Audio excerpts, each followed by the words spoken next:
ଏହି କ୍ଲାସରେ ଆମେ ପଢ଼ିବା ଗଣିତ ବିଷୟର ପଞ୍ଚମ ପାଠ ସାଧାରଣ ଓ ଦଶମିକ ଭଗ୍ନାଂଶ। ଆମେ ପ୍ରଥମ ପାଠ, ଦ୍ୱିତୀୟ ପାଠ, ତୃତୀୟ ପାଠ, ଚତୁର୍ଥ ପାଠ ପଢ଼ି ସାରିଥିଲେ। ଏହି କ୍ଲାସଟିରେ ଆମେ ପଞ୍ଚମ ପାଠ ସାଧାରଣ ଓ ଦଶମିକ ଭଗ୍ନାଂଶର ପାର୍ଟ 1 କୁ ପଢ଼ିବା। ଏଠାରେ ଆମେ ପଢ଼ିବା ଭଗ୍ନାଂଶ କେତେ ପ୍ରକାର ଓ ସେଗୁଡ଼ିକ କ'ଣ କ'ଣ। ଭଗ୍ନାଂଶ ତିନି ପ୍ରକାର ହୋଇଥାଏ। ଗୋଟିଏ ହେଲା ପ୍ରକୃତ ଭଗ୍ନାଂଶ, ଅନ୍ୟଟି ହେଲା ଅପ୍ରକୃତ ଭଗ୍ନାଂଶ ଏବଂ ଆଉ ଗୋଟିଏ ହେଲା ମିଶ୍ର ଭଗ୍ନାଂଶ। ପ୍ରଥମେ ପ୍ରକୃତ ଭଗ୍ନାଂଶ ବିଷୟରେ ପଢ଼ିବା।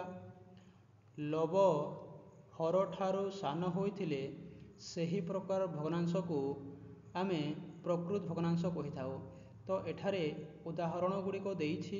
ପ୍ରଥମେ 3 ବିଭକ୍ତକ 7କୁ ନେଇକି ଦେଖିବା। ଏଠାରେ ଦେଖ, ଉପର ସଂଖ୍ୟାକୁ ଆମେ କହିଥାଉ ଲବ ଏବଂ ତଳ ସଂଖ୍ୟାକୁ ଆମେ କହିଥାଉ ହର। ତ ଲବ ହରଠାରୁ ସାନ ଅଛି ଏବଂ ହର ଲବଠାରୁ ବଡ଼ ଅଛି। ଏହି ପ୍ରକାର ଭଗ୍ନାଂଶକୁ ଆମେ ପ୍ରକୃତ ଭଗ୍ନାଂଶ କହିବା। ତ ଏଠାରେ 8 ବିଭକ୍ତକ 11, 9 ବିଭକ୍ତକ 25 ଏମାନେ ସବୁ ହେଉଛନ୍ତି ପ୍ରକୃତ ଭଗ୍ନାଂଶ। ଏବେ ଆମେ ପଢ଼ିବା ଅପ୍ରକୃତ ଭଗ୍ନାଂଶ ବିଷୟରେ। ଲବ ହରଠାରୁ ବଡ଼ ହୋଇଥିଲେ ସେହି ପ୍ରକାର ଭଗ୍ନାଂଶକୁ ଆମେ ଅପ୍ରକୃତ ଭଗ୍ନାଂଶ କହିବା। ତ ଏଠାରେ ପିଲାମାନେ ଉଦାହରଣ ଦେଇଛି। ଏହି ଉଦାହରଣକୁ ନେଇକି ବୁଝିବା। 7 ବିଭକ୍ତକ 3 ଅଛି। ତ ଏଠାରେ ଦେଖ ପିଲାମାନେ, ହର ଅପେକ୍ଷା ଲବ ବଡ଼ ଅଛି ଓ ଲବ ଅପେକ୍ଷା ହର ସାନ ଅଛି। ତ ଏହି ପ୍ରକାର ଭଗ୍ନାଂଶକୁ ଆମେ ଅପ୍ରକୃତ ଭଗ୍ନାଂଶ କହିବା। ତ ଏଠାରେ 7 ବିଭକ୍ତକ 3, 8 ବିଭକ୍ତକ 7, 25 ବିଭକ୍ତକ 17 ଏମାନେ ସବୁ ହେଉଛନ୍ତି ଅପ୍ରକୃତ ଭଗ୍ନାଂଶ। ଏବେ ଆମେ ପଢ଼ିବା ମିଶ୍ର ଭଗ୍ନାଂଶ କ'ଣ। ଦେଖ କ'ଣ କହିଛି, ଯେଉଁ ଭଗ୍ନାଂଶରେ ପୂର୍ଣ୍ଣ ସଂଖ୍ୟା ସାଥିରେ ଭଗ୍ନ ସଂଖ୍ୟା ମିଶିକି ଥାଏ ତାହାକୁ ମିଶ୍ର ଭଗ୍ନାଂଶ କୁହାଯାଏ। ତ ଏଠାରେ ଦେଖ 2 ପୂର୍ଣ୍ଣ 1 ବିଭକ୍ତକ 7 ଅଛି। ତ ଏହି ଦୁଇଟା କ'ଣ ହେବ? ଏହି ଦୁଇଟା ହେଉଛି ପୂର୍ଣ୍ଣ ସଂଖ୍ୟା ଏବଂ 1 ବିଭକ୍ତକ 7 କ'ଣ? 1 ବିଭକ୍ତକ 7 ହେଉଛି ଭଗ୍ନ ସଂଖ୍ୟା। ଏହି ପୂର୍ଣ୍ଣ ସଂଖ୍ୟା ଓ ଭଗ୍ନ ସଂଖ୍ୟା ଏମାନେ ମିଶିକି ଥିବାରୁ ଏହିପରି ଭଗ୍ନାଂଶକୁ ଆମେ ମିଶ୍ର ଭଗ୍ନାଂଶ କହିଥାଉ। ଏବେ ଆମେ ପଢ଼ିବା ସମଲବ ଭଗ୍ନାଂଶ କ'ଣ ଓ ସମହର ଭଗ୍ନାଂଶ କ'ଣ। ତ ଏଠାରେ ଦେଖ ପିଲାମାନେ, ଉଦାହରଣ ଦେଇଛି 5 ବିଭକ୍ତକ 21, 5 ବିଭକ୍ତକ 100, 5 ବିଭକ୍ତକ 7, 5 ବିଭକ୍ତକ 25। ତ ଏଠାରେ ଦେଖ ପିଲାମାନେ, ଯେଉଁ ଲବ ଅଛି ସେମାନେ ସମାନ ଅଛନ୍ତି। ବୁଝିହେଲା ପିଲାମାନେ? ଲବଟା ସବୁ ଭଗ୍ନ ସଂଖ୍ୟାରେ ସମାନ ଥିବାରୁ ଏହି ଭଗ୍ନ ସଂଖ୍ୟାମାନଙ୍କୁ ଆମେ ସମଲବ ଭଗ୍ନାଂଶ କହିବା। ତାପରେ ଦେଖ ସମହର ଭଗ୍ନାଂଶଟା କ'ଣ।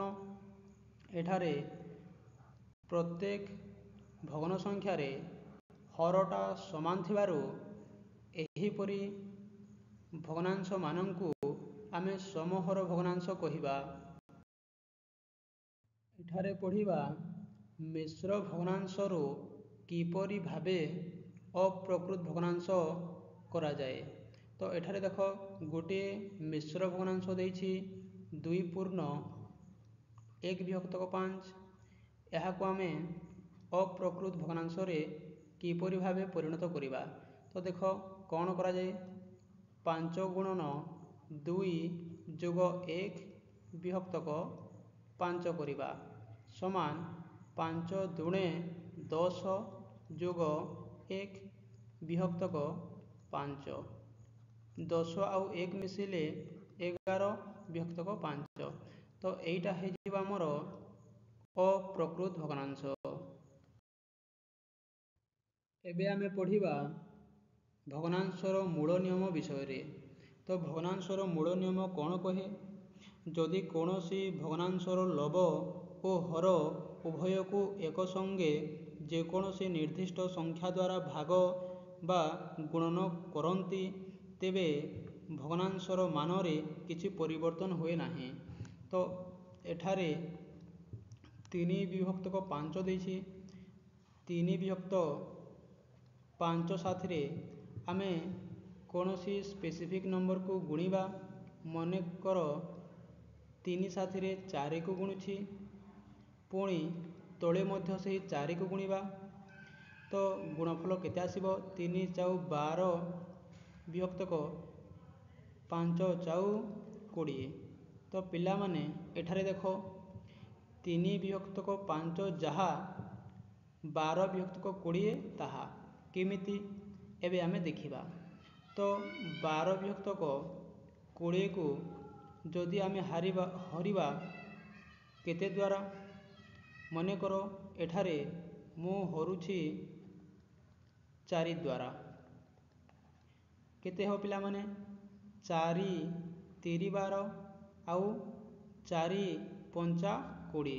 ତ ପିଲାମାନେ ଏଠାରେ ଯେଉଁ ନୂତନ ସଂଖ୍ୟାଟି ଆମକୁ ମିଳିଥିଲା, ତାର ମାନ ଏବଂ ମୂଳ ସଂଖ୍ୟାର ମାନ ମଧ୍ୟରେ କ'ଣ ଡିଫରେନ୍ସ ଅଛି କି?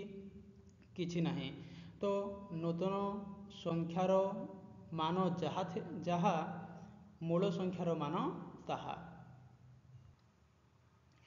ଆଉ ଗୋଟିଏ ସଂଖ୍ୟାକୁ ନେଇକି ଦେଖିବା। ଏଠାରେ ଦେଖ 12 ବିଭକ୍ତକ 15 ଅଛି। 12 ବିଭକ୍ତକ 15। ଏହି ଦୁଇଟି ସଂଖ୍ୟାକୁ ଆମେ କୌଣସି ଏକ ନିର୍ଦ୍ଦିଷ୍ଟ ସଂଖ୍ୟାରେ ହରିବା। ମନେକର ଏଠାରେ ମୁଁ 3ରେ ହରୁଛି। 3ରେ ହରିଲେ ଭାଗଫଳ କେତେ ଆସିବ? 3 ଚାଉ 12, 3 5 15। ତ ପିଲାମାନେ ଏଠାରେ 4 ବିଭକ୍ତକ 5 ଯାହା, 12 ବିଭକ୍ତକ 15 ମଧ୍ୟ ସେଇଆ। ଏଠାରେ ଆମେ ପଢ଼ିବା ଭଗ୍ନାଂଶକୁ କିପରି ଲଘିଷ୍ଠ ରୂପରେ ପରିଣତ କରାଯାଏ। ଦେଖ ଏଠାରେ ଗୋଟିଏ ଭଗ୍ନ ସଂଖ୍ୟା ଅଛି 12 ବିଭକ୍ତକ 8। ଏହାକୁ ଆମେ ଯେକୌଣସି ନିର୍ଦ୍ଦିଷ୍ଟ ସଂଖ୍ୟାରେ ହରିବା। ତ କେତେରେ ହରିବା ପିଲାମାନେ? ମନେକର 2ରେ ହରିବା। 2 ଷୋ 12, 2 ଚାଉ 8। ପୁଣି ଏହି ସଂଖ୍ୟାକୁ 2ରେ ହରିବା। କେତେ ହେବ? 2 3 6, 2 ଦୁଣେ 4। ଏବେ ଦେଖ ପିଲାମାନେ ଏହି ଭଗ୍ନାଂଶକୁ କେବଳ 1 ଦ୍ୱାରା ହିଁ ହରିହେବ। ଆଉ ଅନ୍ୟ କୌଣସି ସଂଖ୍ୟା ଦ୍ୱାରା ଆମେ ଏହି ଭଗ୍ନାଂଶକୁ ଆଉ ହରିପାରିବା ନାହିଁ। ତ ଆମର 12 ବିଭକ୍ତକ 8ର ଲଘିଷ୍ଠ ରୂପ ହେଉଛି 3 ବିଭକ୍ତକ 2। ଏବେ ଆମେ ଆଉ ଗୋଟିଏ ଭଗ୍ନ ସଂଖ୍ୟାକୁ ନେଇକି ଦେଖିବା। ଏଠାରେ ଅଛି 15 ବିଭକ୍ତକ 10। ଏହି ଭଗ୍ନ ସଂଖ୍ୟାଟିକୁ ଆମେ 5ରେ ହରିବା। 5ରେ ହରିଲେ ଭାଗଫଳ କେତେ ଆସିବ? 5 3 15, 5 ଦୁଣେ 10। ତ 15 ବିଭକ୍ତକ 10ର ଲଘିଷ୍ଠ ଭଗ୍ନାଂଶ ହୋଇଯିବ ଆମର 3 ବିଭକ୍ତକ 2। ପିଲାମାନେ ଆଉ ଗୋଟିଏ ଭଗ୍ନ ସଂଖ୍ୟାକୁ ନେଇକି ଦେଖିବା। ଏଠାରେ କେତେ ଅଛି ପିଲାମାନେ? 22 ବିଭକ୍ତକ 7 ଅଛି। ତ ଏଠାରେ ଦେଖ ଏହି 22 ବିଭକ୍ତକ 7 କେବଳ 1 ଦ୍ୱାରା ହିଁ ଭାଗ ହୋଇପାରିବ ଏବଂ ଅନ୍ୟ କୌଣସି ସଂଖ୍ୟା ଦ୍ୱାରା ଏହି ଦୁଇଟି ସଂଖ୍ୟା ଭାଗ ହୋଇପାରିବେ ନାହିଁ। ସେଥିପାଇଁ ଏହି 22 ବିଭକ୍ତକ 7ର ଲଘିଷ୍ଠ ଭଗ୍ନାଂଶ ହେଉଛି ସେ ନିଜେ। ଏବେ ଆମେ ପଢ଼ିବା ଭଗ୍ନାଂଶର ତୁଳନା କିପରି ଭାବେ କରାଯାଏ। ତ ଭିନ୍ନ ଭିନ୍ନ ଲବ ଓ ହର ଥିବା ଏକାଧିକ ଭଗ୍ନାଂଶ ବଡ଼ ବା ସାନ ଜାଣିବାକୁ ହେଲେ ଏମାନଙ୍କୁ ସମହର ବିଶିଷ୍ଟ କରିବାକୁ ହୁଏ। ତ ଏଠାରେ ଦେଖ 3 ବିଭକ୍ତକ 4ରେ ହର ହେଉଛି 4 ଏବଂ 2 ବିଭକ୍ତକ 5ରେ ହର ହେଉଛି 5। ତ ଏଠାରେ ଆମେ କ'ଣ କରିବା, ଏହି ଦୁଇଟି ଭଗ୍ନାଂଶକୁ ସମହର ଭଗ୍ନାଂଶ କରିବା। ତ ସମହର ଭଗ୍ନାଂଶ ପାଇଁ କ'ଣ କରିବାକୁ ହୁଏ, ଏଠା ଦେଖ 4 ଓ 5ର ଆମେ କ'ଣ ନେବା ପିଲାମାନେ, ଲସାଗୁ। ତ ଲସାଗୁ କେତେ ହେବ, ଦେଖ 4 ହେଉଛି ଯୌଗିକ ସଂଖ୍ୟା ଏବଂ 5 ହେଉଛି ମୌଳିକ ସଂଖ୍ୟା, ସେଥିପାଇଁ ଏମାନଙ୍କର ଲସାଗୁ କେତେ ହେବ, ଏମାନଙ୍କର ଗୁଣଫଳ 5 ଚାଉ 20। ତ ଏଠାରେ ଆମେ କ'ଣ କଲେ, ଏବେ ଏହି ଦୁଇଟି ଭଗ୍ନାଂଶକୁ ଆମେ ସମହର କରିବା। ତ ଏଠାରେ ସମହର କରିବାକୁ ହେଲେ 4 ସାଥିରେ କେତେ ଗୁଣନ କରିବା, 5 ଗୁଣନ କରିବା। 4 ସାଥିରେ 5 ଗୁଣନ କଲେ ଗୁଣଫଳ କେତେ ହେବ, 20। ସେହିଭଳି ଉପରେ ମଧ୍ୟ 5କୁ ଗୁଣିବା। ତ କେତେ ହେବ ପିଲାମାନେ, ଆମର ଏଠାରେ ହେଇଯିବ ନୂତନ ଭଗ୍ନାଂଶଟି ହେଇଯିବ 3 ପଞ୍ଚା 15 ବିଭକ୍ତକ 4 ପଞ୍ଚା 20। ଏବେ ଅନ୍ୟ ସଂଖ୍ୟାଟିକୁ ଦେଖିବା, 5 ସାଥିରେ 4କୁ ଗୁଣିଲେ 20 ହେଉଛି, ସେହିପରି ଉପରେ ମଧ୍ୟ 4କୁ ଗୁଣିବା। 2 ଚାଉ 8 ବିଭକ୍ତକ 5 ଚାଉ 20। ତ ଏଠାରେ ଦେଖ ପିଲାମାନେ, ହର ଦୁଇଟି ସମାନ ହେଲା। ଏଠାରେ କେଉଁ ଭଗ୍ନାଂଶଟି ବଡ଼ ଓ କେଉଁ ଭଗ୍ନାଂଶଟି ସାନ କିପରି ଜାଣିବା, ତ ଏଠାରେ 20କୁ ଆମେ ହଟାଇ ଦେବା। 20କୁ ହଟାଇ ଦେଲା ପରେ କେତେ ରହିଲା, ଗୋଟିଏ 15 ଏବଂ ଅନ୍ୟଟି 8। ଏହି ଦୁଇଟି ସଂଖ୍ୟାମାନଙ୍କ ମଧ୍ୟରୁ କିଏ ବଡ଼, 15 ହେଉଛି ବଡ଼। ତେବେ 3 ବିଭକ୍ତକ 4 ହେଉଛି ଆମର ବଡ଼ ଭଗ୍ନାଂଶ କାହା ଅପେକ୍ଷା, 2 ବିଭକ୍ତକ 5 ଅପେକ୍ଷା। ଏବଂ ଏଠାରେ ଦେଖ 8 ହେଉଛି 15ରୁ ସାନ, ସେଥିପାଇଁ 2 ବିଭକ୍ତକ 5 ହେଉଛି 7 ଭଗ୍ନାଂଶ 3 ବିଭକ୍ତକ 4 ଅପେକ୍ଷା। ଏବେ ଆମେ ପଢ଼ିବା ଭଗ୍ନାଂଶର ଯୋଗ ବିଷୟରେ। ତ ଏଠାରେ ଦୁଇଟି ଭଗ୍ନାଂଶ ସଂଖ୍ୟାକୁ ଯୋଗ କରିବାକୁ କହିଛି। ତ ପ୍ରଥମ ମେଥଡ଼ରେ ଆମେ କରିବା।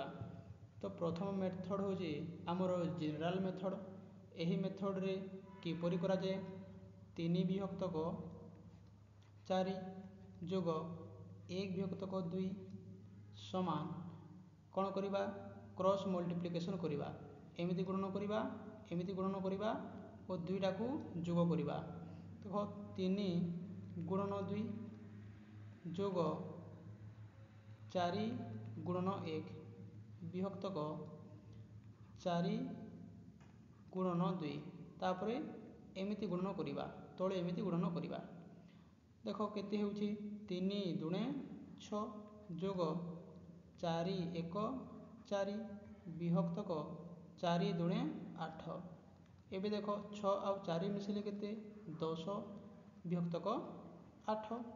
ଏବେ ଏହି 10 ବିଭକ୍ତକୁ 8କୁ ଆମେ ଲଘିଷ୍ଠ ରୂପରେ ଲେଖିଲେ କେତେ ହେବ, ଆମେ ଏଠାରେ ଲଘିଷ୍ଠ ରୂପରେ ଲେଖିବା କାହାକୁ, 8 ବିଭକ୍ତକ 10 ବିଭକ୍ତକ 8କୁ। ତ କେତେରେ ହରିବା, ପ୍ରଥମେ 2ରେ ହରିବା। କେତେ ହେବ, 2 ପଞ୍ଚା 10 2 ଚାଉ 8। ଏହି ସଂଖ୍ୟାଟା ହେଇଯିବ ଆମର 8 ବିଭକ୍ତକ 10ର ଲଘିଷ୍ଠ ରୂପ। ଏବେ ଆମେ ମେଥଡ଼ 2ରେ ଏହି ପ୍ରଶ୍ନକୁ କରିବା। ତ ଏଠାରେ ପ୍ରଥମେ କ'ଣ କରିବା, ଏହି ଦୁଇଟି ହରମାନଙ୍କର ଲସାଗୁ ବାହାର କରିବା। ଦୁଇଟି ହର କିଏ, ଗୋଟିଏ ହେଲା 4 ଏବଂ ଆଉ ଗୋଟିଏ ହେଲା 2। 4 ଓ 2ର ଲସାଗୁ କେତେ ହେବ, ଲସାଗୁ ହେବ 4। ଏବେ ଆମେ କ'ଣ କରିବା, ଦେଖ 3 ବିଭକ୍ତକ 4 ଯୋଗ 1 ବିଭକ୍ତକ 2। ଏଠାରେ ଆମେ ସମ ହର ଭଗ୍ନାଂଶ କରିବା। 2 ସାଥିରେ କେତେ ଗୁଣିଲେ 4 ହେବ 2।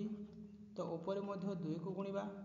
ଏବେ ଦେଖ 3 ବିଭକ୍ତକ 4 ଯୋଗ 2 1 2 ବିଭକ୍ତକ 2 ଦୁଣେ 4 ସମାନ। ଏଠାରେ ଦେଖ ଦୁଇଟି ହର ସମାନ ହେଲା। ଏବେ କ'ଣ କରିବା, ଗୋଟିଏ ହରକୁ ଲେଖିବା ଏବଂ ଦୁଇଟି ଲବକୁ ଆମେ ଯୋଡ଼ିଦେବା। 3 ଯୋଗ 2 ସମାନ କେତେ ହେବ ପିଲାମାନେ? 5 ବିଭକ୍ତକ 4। ଏଇଟା ହେଇଯିବ ଆମର ଉତ୍ତର। ଏବେ ଆମେ ସର୍ଟକଟ୍ ମେଥଡ଼ରେ କରିବା। ପ୍ରଥମେ କ'ଣ କରିବା, ଏହି ଦୁଇଟି ଭଗ୍ନ ସଂଖ୍ୟାକୁ ସମହର କରିବା। 3 ବିଭକ୍ତକ 4 ଯୋଗ 1 ବିଭକ୍ତକ 2। ତ ସମହର କରିବା ପାଇଁ ଏଠାରେ କେତେ ଗୁଣିବାକୁ ପଡ଼ିବ? ଦେଖ ଏଠାରେ ତ ଆଗରୁ 4 ଅଛି, ଏଠାରେ 2 ସାଥିରେ କେତେ ଗୁଣନ କଲେ 4 ହେବ 2।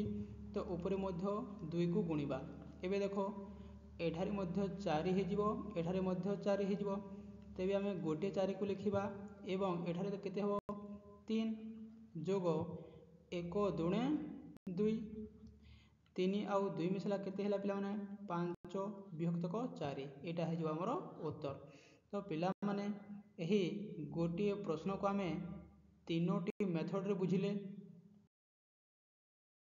ଏବେ ଆମେ ଭଗ୍ନାଂଶର ବିୟୋଗ ବିଷୟରେ ପଢ଼ିବା। ପ୍ରଥମେ ଜେନେରାଲ ମେଥଡ଼ରେ କରିବା।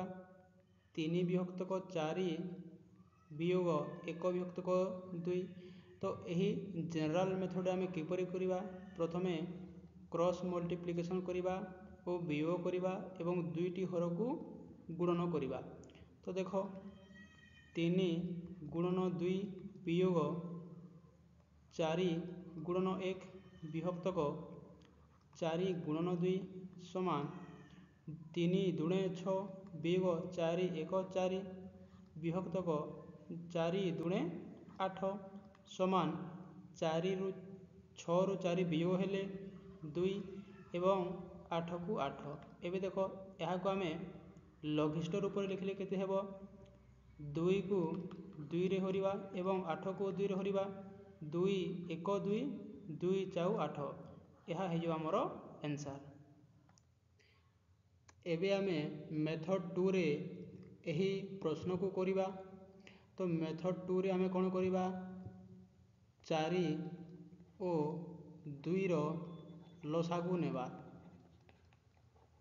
ତ ଲସାଗୁ କେତେ ହେବ? 4 ହେବ। ତ ଏଠାରେ ଦେଖ 3 ବିଭକ୍ତକ 4 ବିୟୋଗ 1 ବିଭକ୍ତକ 2 ଅଛି। ତ ଏଠାରେ ଦେଖ 2 ସାଥିରେ କେତେ ଗୁଣନ କଲେ 4 ହେବ? 2 ଦୁଣେ 4। ତ ଉପରେ ବି 2 ଗୁଣନ କରିବା। ତାପରେ 3 ବିଭକ୍ତକ 4 ବିୟୋଗ 1 ଦୁଣେ 2 ବିଭକ୍ତକ 2 ଦୁଣେ 4 ସମାନ। ଏଠାରେ ଦେଖ ଦୁଇଟି ହର ସମାନ ହେଲା। ତ ଗୋଟିଏ ହରକୁ ଲେଖିବା ଏବଂ 3 ବିୟୋଗ 2 କରିବା। 3ରୁ 2 ବିୟୋଗ ହେଲେ ବିୟୋଗ ଫଳ 1 ବିଭକ୍ତକ 4। ତ ଆମର ଆନ୍ସର କେତେ ଆସିବ? 1 ବିଭକ୍ତକ 4। ଏବେ ଆମେ ଏହି ପ୍ରଶ୍ନକୁ ସର୍ଟକଟ୍ ମେଥଡ଼ରେ କରିବା। 3 ବିଭକ୍ତକ 4 ବିୟୋଗ 1 ବିଭକ୍ତକ 2। ତ ପିଲାମାନେ ଏଠାରେ 2 ଅପେକ୍ଷା 4 ବଡ଼। ତ ଆମକୁ ଏଠାରେ ମଧ୍ୟ 4 କରିବାକୁ ପଡ଼ିବ। ତ 2 ସାଥିରେ 2କୁ ଗୁଣନ କରିବା। ତ ଉପରେ ମଧ୍ୟ 2କୁ ଗୁଣନ କରିବା। ଏଠାରେ ଦେଖ ଏଠାରେ ମଧ୍ୟ 4 ହେଲା, ଏଠାରେ ମଧ୍ୟ 4 ହେଲା। ଏବେ କ'ଣ କରିବା? ଗୋଟିଏ 4କୁ ଲେଖିବା ଓ 3 ବିୟୋଗ 1 ଦୁଣେ କେତେ ହେଲା? 2। ତ 3ରୁ 2 ବିୟୋଗ ହେଲେ ବିୟୋଗ ଫଳ 1 ବିଭକ୍ତକ 4। ଏଇଟା ହେଇଯିବ ଆମର ଆନ୍ସର। ଏବେ ଆମେ ଭଗ୍ନାଂଶର ଗୁଣନ ବିଷୟରେ ପଢ଼ିବା। ତ ଏଠାରେ କ'ଣ କରିବା? ଏମିତି ସିଧା ସିଧା କ'ଣ କରିବା ପିଲାମାନେ? ଗୁଣନ କରିବା। ତ ଏଠାରେ ଦେଖ କେତେ ଅଛି? 3 ବିଭକ୍ତକ 4 ଗୁଣନ 1 ବିଭକ୍ତକ 2 ସମାନ କ'ଣ କରିବା? ଦେଖ ଏମିତି ସିଧା ସିଧା ଗୁଣିବା। 3 ଗୁଣନ 1 ବିଭକ୍ତକ 4 ଗୁଣନ 2 ସମାନ 3 1 3 ବିଭକ୍ତକ 4 ଦୁଣେ 8। ଏଇଟା ହେଇଯିବ ଆମର ଉତ୍ତର। ଭଗ୍ନାଂଶର ହରଣ ବିଷୟରେ ପଢ଼ିବା। ଏଠାରେ ଗୋଟିଏ ପ୍ରଶ୍ନ ଅଛି, ଏହାକୁ ଆମେ ଜେନେରାଲ ମେଥଡ଼ରେ କରିବା। 3 ବିଭକ୍ତକ 4 ହରଣ 1 ବିଭକ୍ତକ 2 ଅଛି। ତ ଏଠାରେ ଜେନେରାଲ ମେଥଡ଼ରେ କ'ଣ କରାଯାଏ ଦେଖ। 3 ବିଭକ୍ତକ 4କୁ ଆମେ ଲେଖିଲେ ହରଣ ଥିବାରୁ ଆମେ ଏଠାରେ ଗୁଣନ ଲେଖିବା। 2ଟା ଉପରକୁ ଯିବ ଏବଂ 1ଟା ତଳକୁ ଆସିବ। 2 ବିଭକ୍ତକ 1 ହେବ ଏବଂ ଏହାକୁ ଏବେ ସରଳ କରିବା। 3 ଗୁଣନ 2 ବିଭକ୍ତକ 4 ଗୁଣନ 1 ସମାନ 3 ଦୁଗୁଣେ 6 ବିଭକ୍ତକ 4 1 4 ସମାନ। ଏହାକୁ ଏବେ ଆମେ ଲଘିଷ୍ଠ ରୂପରେ ପରିଣତ କରିବା। 2 3 6 ବିଭକ୍ତକ 2 ଦୁଗୁଣେ 4। ଏହି 3 ବିଭକ୍ତକ 2 ହୋଇଯିବ ଆମର ଉତ୍ତର। ଏହି ପ୍ରଶ୍ନଟିକୁ ଏବେ ଆମେ ସର୍ଟକଟ୍ ମେଥଡ଼ରେ କରିବା। ଦେଖ 3 ବିଭକ୍ତକ 4 ହରଣ 1 ବିଭକ୍ତକ 2। ଆମେ ଏଠାରେ କ'ଣ କରିବା, ଏମିତି କ୍ରସ୍ ମଲ୍ଟିପ୍ଲିକେସନ୍ କରିବା। ଦେଖ 3 ଗୁଣନ 2 ବିଭକ୍ତକ 4 ଗୁଣନ 1 ସମାନ କେତେ ହେବ? 3 ଦୁଗୁଣେ 6 ବିଭକ୍ତକ 4 1 4। ଏହାକୁ ଏବେ ଆମେ ଲଘିଷ୍ଠ ରୂପରେ ପରିଣତ କରିବା। 2 3 6 2 ଦୁଗୁଣେ 4। ଏଇଟା ହେଇଯିବ ଆମର ଉତ୍ତର। ପିଲାମାନେ, ଯଦି ଭିଡ଼ିଓଟି ଭଲ ଲାଗିଥାଏ ତେବେ ଚ୍ୟାନେଲଟିକୁ ସବସ୍କ୍ରାଇବ୍ କରିଦିଅ, ଲାଇକ୍ କରିଦିଅ, ସେୟାର ମଧ୍ୟ କରିଦିଅ। ଏହି କ୍ଲାସଟିରେ ଆମେ ପଢ଼ିଲେ ଭଗ୍ନାଂଶର କନସେପ୍ଟ। ନେକ୍ସଟ କ୍ଲାସରେ ଆମେ ଏହି ଭଗ୍ନାଂଶ ପାଠର ପ୍ରଶ୍ନୋତ୍ତର କରିବା। ଦେଖା ହେବା ପୁଣି ନେକ୍ସଟ କ୍ଲାସରେ। କ୍ଲାସଟିକୁ ମୁଁ ଏଠାରେ